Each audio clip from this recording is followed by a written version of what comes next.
ആക്രമണത്തിൽ ഇന്ത്യ തിരിച്ചടിക്കൊരുങ്ങവെ കേന്ദ്ര ആഭ്യന്തര മന്ത്രാലയത്തിന് നിർണായക യോഗം ഇന്ന്.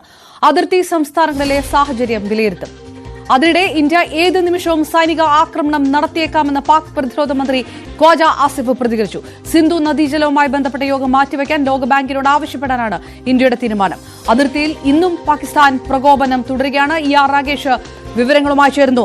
രാകേഷ്, ഇന്ത്യയുടെ നിർണായക നീക്കം വരും മണിക്കൂറുകളിൽ ഉണ്ടാകുമെന്നുള്ള പാകിസ്ഥാന്റെ ആശങ്ക അത് സ്ഥിരീകരിക്കുകയും അല്ലെങ്കിൽ അത് കൂടുതൽ ഉറപ്പാക്കുകയും ചെയ്യുന്ന തലത്തിൽ തന്ത്രപ്രധാനമായിട്ടുള്ള കൂടിക്കാഴ്ചകൾ നടത്തുക, മോക്ക് ഡ്രില്ലിന് തയ്യാറാകാൻ സംസ്ഥാനങ്ങളോട് കേന്ദ്ര സർക്കാരിന്റെ നിർദ്ദേശം, അങ്ങനെ പല കാര്യങ്ങൾ ഒരേ സമയത്ത് നടന്നുകൊണ്ടേയിരിക്കുന്ന ഒരു സാഹചര്യം. ദില്ലിയിൽ നിന്ന് വ്യക്തമാകുന്ന ചിത്രം ഏത് തരത്തിലാണ്?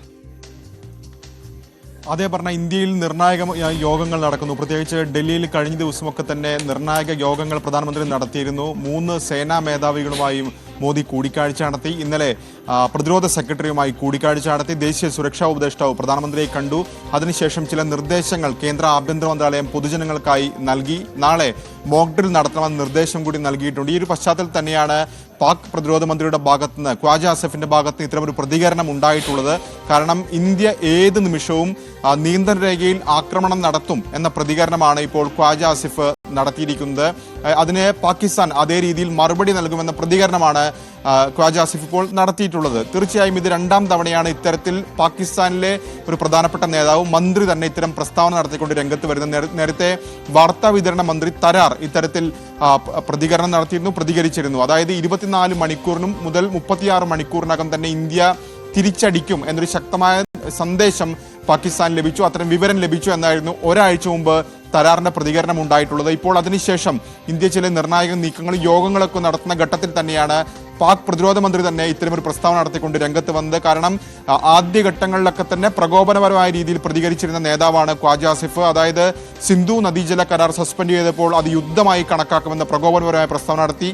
പിന്നീട് സിന്ധു നദീജല കരാറിൽ തന്നെ അത് വെള്ളം തടയുകയാണെങ്കിൽ ഞങ്ങൾ സൈനികമായി ആക്രമിക്കുമെന്ന് പരാമർശം നടത്തി. ആ മന്ത്രി തന്നെ ഇപ്പോൾ പറയുന്നു ഇന്ത്യ ആക്രമിക്കുമെന്ന കൃത്യമായ സന്ദേശം ലഭിച്ചിട്ടുണ്ട് എന്ന പ്രതികരണം ഇപ്പോൾ ഖ്വാജ ആസിഫിന്റെ ഭാഗത്ത് നിന്ന് വരുന്നു. ഏതായാലും കേന്ദ്ര സർക്കാർ പ്രത്യേകിച്ച് ഡൽഹിയിൽ നിർണായക യോഗങ്ങൾ തുടരുകയാണ്. ഇന്നിപ്പോൾ 10:45 ഒരു നിർണായക യോഗം കേന്ദ്ര ആഭ്യന്തര മന്ത്രാലയത്തിൽ ചേരുന്നുണ്ട്. കാരണം സംസ്ഥാനങ്ങൾക്ക് ഈ സംഘർഷ സാധ്യത കണക്കിലെടുത്ത് ചില മുന്നറിയിപ്പുകൾ, ചില നിർദ്ദേശം ആഭ്യന്തര മന്ത്രാലയം നൽകിയിട്ടുണ്ട്. അതായത് മോക്ക് ഡ്രിൽ നാളെ സംഘടിപ്പിക്കണം, പൊതുജനങ്ങൾക്കൊപ്പം തന്നെ വിദ്യാർത്ഥികൾക്കൊക്കെ തന്നെ പരിശീലനം നൽകണം തുടങ്ങിയ നിർദ്ദേശങ്ങളാണ് ആഭ്യന്തര മന്ത്രാലയത്തിന്റെ ഭാഗത്തുനിന്ന് ഉണ്ടായിട്ടുള്ളത്. ഇതിന്റെ അടിസ്ഥാനത്തിലാണ് ഇപ്പോൾ 10:45 യോഗം വിളിച്ചിരിക്കുന്നത്. ഈ യോഗത്തിൽ ചീഫ് സെക്രട്ടറിമാർ ഓൺലൈനായി പങ്കെടുക്കുന്നുണ്ട്.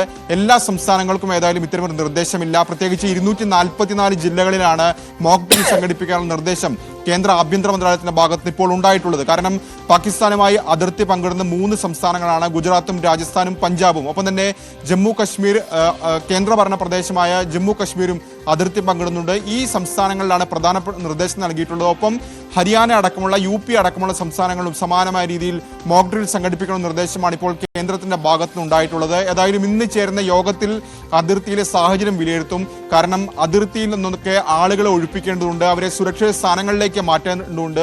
ബങ്കറുകളിലേക്ക് തന്നെ നിർമ്മാണം നേരത്തെ തന്നെ ആരംഭിച്ചിരുന്നതാണ്. അപ്പോൾ അവിടുത്തെ സാഹചര്യം എന്ത് തുടങ്ങിയ കാര്യങ്ങളൊക്കെ തന്നെ ആഭ്യന്തര മന്ത്രാലയം വിലയിരുത്തും. ഏതായാലും 10:45 നിർണായകമായ യോഗം വിളിച്ചിരിക്കുന്നത്.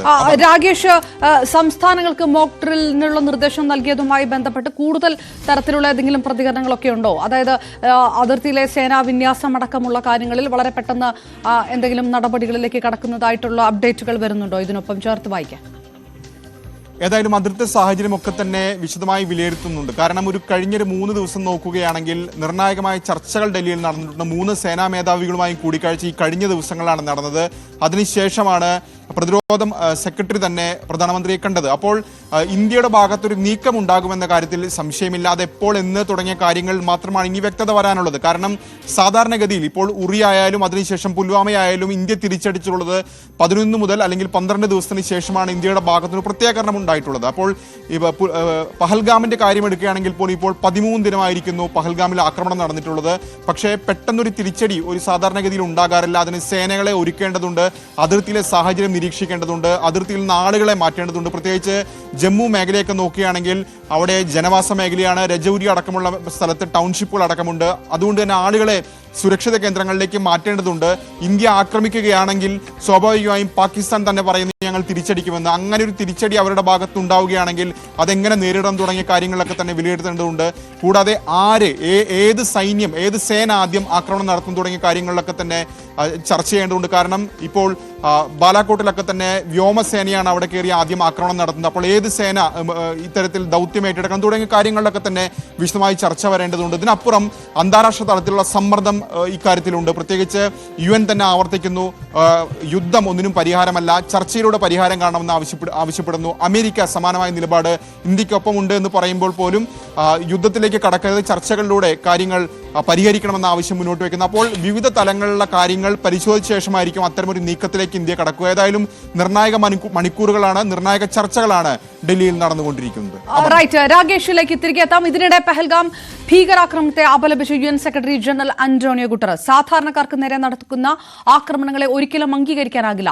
ഇത്തരം സംഭവങ്ങളിൽ രാജ്യങ്ങൾ തമ്മിൽ സൈനിക നടപടികളിലേക്ക് കടക്കുന്നത് പരിഹാരമല്ലെന്നും ഇന്ത്യയും പാകിസ്ഥാനും സമാധാനം കൊണ്ടുവരാൻ പരിശ്രമിക്കണമെന്നും ഗുട്ടറസ് പറഞ്ഞു.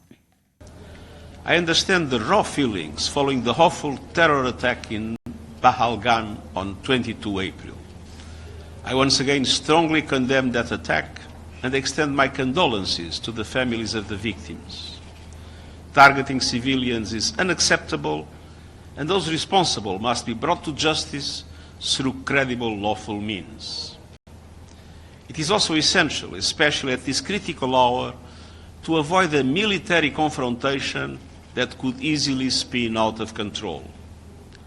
Now is the time for maximum restraint and stepping back from the brink. That has been my message in my ongoing outreach with both countries. Make no mistake, a military solution is no solution. And I offer my good offices to both governments in the service of peace. The United Nations stands ready to support any initiative that promotes de-escalation, diplomacy and the renewed commitment to peace. ഇപ്പോൾ വരുന്ന വാർത്ത, പഞ്ചാബിൽ ആയുധശേഖരം പിടികൂടിയതായിട്ടുള്ള വാർത്തകൾ ഇപ്പോൾ വരികയാണ്. നേരത്തെ അതിർത്തിയിൽ കൂടുതൽ സംഘർഷ സാധ്യത അതിർത്തിയിൽ നിൽക്കുമ്പോൾ ഈ തരത്തിലുള്ള ചില വാർത്തകളൊക്കെ പുറത്തു വന്നിരുന്നു. പാകിസ്ഥാൻ രണ്ടാമത്തെ മിസൈൽ പരീക്ഷിച്ചതായിട്ടുള്ള റിപ്പോർട്ടുകൾ കുറച്ചു മുൻപ് വന്നിരുന്നു. ഇപ്പോൾ പഞ്ചാബിൽ വലിയ ആയുധശേഖരം പിടികൂടിയതായിട്ടുള്ള വാർത്തകളും വരികയാണ്. രാകേഷ്, ആഭ്യന്തരമായി കൂടി കൂടുതൽ ജാഗ്രതയിലേക്ക് കാര്യങ്ങൾ പോകേണ്ട ഒരു സാഹചര്യം. നേരത്തെ പാകിസ്ഥാൻ ഇന്ത്യ ആക്രമിച്ചേക്കുമെന്ന് പറയുമ്പോൾ അങ്ങനെ ഒരു ആക്രമണം ഉണ്ടാകുകയാണെങ്കിൽ തിരിച്ചടിക്കാൻ പാകിസ്ഥാൻ നേരത്തെ തയ്യാറാവുക, അത് ഒരുപക്ഷെ ഈ തരത്തിലുള്ള കൂടുതൽ ആശങ്കകൾ വളർത്താനുള്ള ചില കാര്യങ്ങളിലേക്ക് നീക്കാം. അങ്ങനെ കൂടി ഇന്ത്യ കണക്കാക്കുന്നുണ്ടാകുമോ? ഈ പഞ്ചാബിൽ നിന്നുള്ള വാർത്ത ഏത് തരത്തിലാണ് പുറത്തുവരുന്നത്? അപർണ, പരിശോധന കഴിഞ്ഞ ദിവസങ്ങളിലൊക്കെ തന്നെ വ്യാപകമായി നടക്കുന്നുണ്ട്. പ്രത്യേകിച്ച് ഇന്ത്യയിൽ ജയിലുകൾ കേന്ദ്രീകരിച്ച് ജമ്മുവിലടക്കം ജയിലുകൾ ആക്രമിക്കാൻ സാധ്യതയുണ്ടെന്ന രഹസ്യാന്വേഷണ വിഭാഗത്തിന്റെ മുന്നറിയിപ്പൊക്കെ തന്നെ ഇന്നലെ ഉണ്ടായിരുന്നു. ഇതിന്റെ അടിസ്ഥാനത്തിൽ തിരച്ചിൽ, പരിശോധന ശക്തമാണ്. പ്രത്യേകിച്ച് അതിർത്തി പങ്കിടുന്ന സംസ്ഥാനങ്ങളിൽ പരിശോധന ശക്തമാണ്. ഇതിലാണ് ഇപ്പോൾ പഞ്ചാബിൽ ഇത്തരത്തിൽ ആയുധശേഖരം പിടികൂടിയിരിക്കുന്നത്. അമൃത്സർ പോലീസാണ് വൻ ആയുധശേഖരം പിടികൂടിയിരിക്കുന്നത്. അമൃത്സർ എന്ന് പറയുന്നത് സ്വാഭാവികമായും പാകിസ്ഥാനുമായി അതിർത്തി പങ്കിടുന്ന ജില്ലയാണ്. അമൃത്സർ പോലീസിന്റെ പരിശോധനയിലാണ് ഇത്തരത്തിൽ റോക്കറ്റ് പ്രൊപ്പൽ ഗ്രനേഡുകൾ, ഒപ്പം തന്നെ IEDകൾ, വയർലെസ് കമ്മ്യൂണിക്കേഷൻ സെറ്റ് തുടങ്ങിയവ പിടിച്ചെടുത്തിരിക്കുന്നതെന്നാണ് പറയുന്നത്. ഇത് ISIയുടെ സഹായത്തോടു കൂടിയുള്ള സ്ലീപ്പർ സെല്ലുകളിൽ നിന്നാണ് ഇത്തരത്തിലുള്ള ആയുധശേഖരം പിടികൂടിയത് എന്നാണ് ഇപ്പോൾ പഞ്ചാബ് പോലീസ് വ്യക്തമാക്കിയിരിക്കുന്നത്. ഇതുമായി ബന്ധപ്പെട്ടുള്ള അന്വേഷണം പുരോഗമിച്ചു വരികയാണെന്ന് കൂടി പഞ്ചാബ് പോലീസ് സ്ഥിരീകരിക്കുന്നു.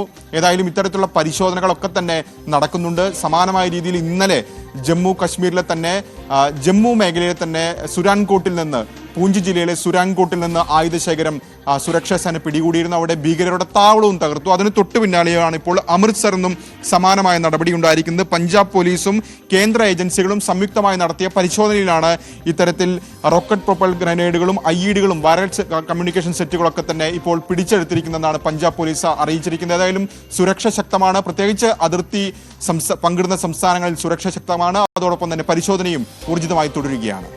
അതോടൊപ്പം തന്നെ രാകേഷ്, ഈ തരത്തിൽ ഇന്ത്യ തിരിച്ചടിച്ചാൽ ആക്രമിക്കുമെന്ന് പറയുന്ന പാകിസ്ഥാന് ആഭ്യന്തരമായിട്ട് അത്ര സുഖകരമായിട്ട് കാര്യങ്ങളില്ല.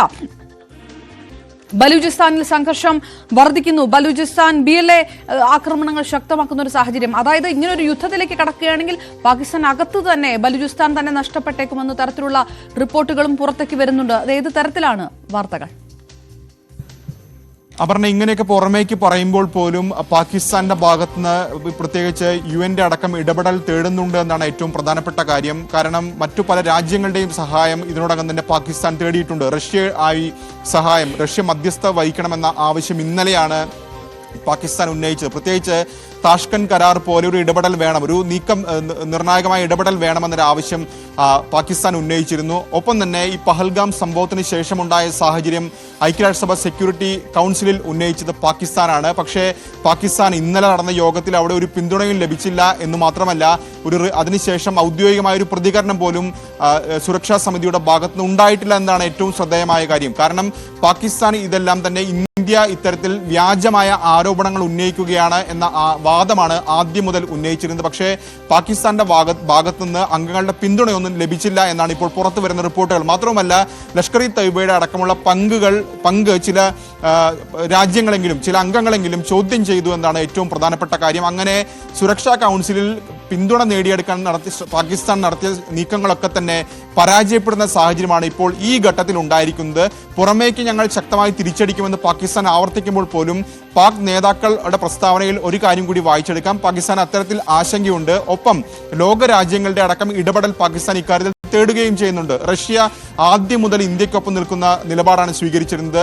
പ്രത്യേകിച്ച് വ്ളാഡിമിർ പുടിൻ പ്രധാനമന്ത്രിയുമായി നേരിട്ട് ഫോണിൽ വിളിച്ച് സംസാരിച്ചിരുന്നു, ഇന്ത്യക്ക് പിന്തുണ അറിയിക്കുകയും ചെയ്തിരുന്നു.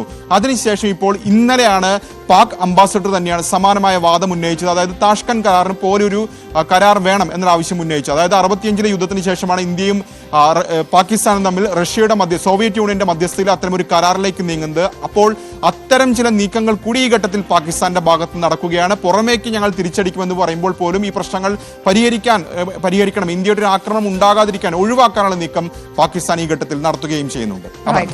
രാഗേഷാണ് വിവരങ്ങൾ നൽകിയത്. തന്ത്രപ്രധാനമായിട്ടുള്ള നീക്കങ്ങൾ ദില്ലിയിൽ നടക്കുകയാണ്, കൂടിക്കാഴ്ചകൾ നടത്തുകയാണ്. അതിർത്തിയിൽ എത്രത്തോളം സുസജ്ജമാകാനുള്ള തയ്യാറെടുപ്പ് കൂടിയാണ് അതെന്നുള്ള വിലയിരുത്തലുകൾ കൂടിയാണ് പുറത്തേക്ക് വരുന്നത്.